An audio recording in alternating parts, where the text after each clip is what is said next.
Hey everybody. Sorry it's been so long since I've made a video, but my Wi-Fi access here is extremely limited. And I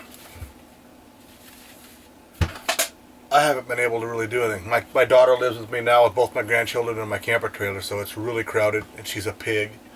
But that's besides the point. We are literally watching end-time prophecy come to pass right before our eyes right now. And it's following a pattern. How many of you remember the dot-com bubble when it burst back in the election cycle of 2000?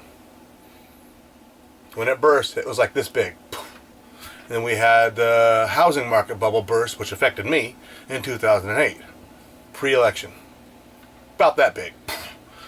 Well, the next one is the futures market. I don't remember the name of it right now. It's not the diversity market, but there's another name for it. I just don't remember it right now. It's the futures. Well, this bubble is not here or here. It's the size of the whole world.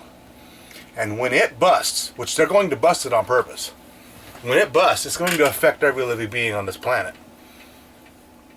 There is not enough money in the planet right now, on this planet, this earth, to pay for the futures bubble.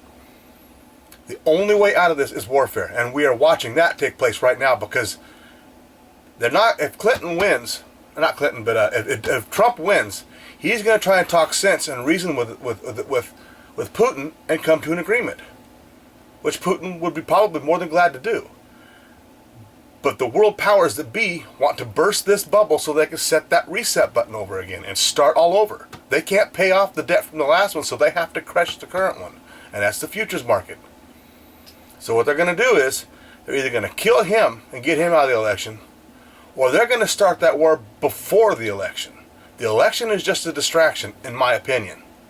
Now, our State Department spokesman came out and said, if Russia keeps staying there, we'll just keep sending Russian bodies home in body bags. And Putin is yelling out and warning. He's saying, you guys, you don't know what you're doing. If you keep doing this, we will respond. And they consider the use of nuclear weapons as part of standard warfare doctrine and not the extreme. They will use their nuclear weapons, and we will get nuked. It will have to be a terrorist to do it.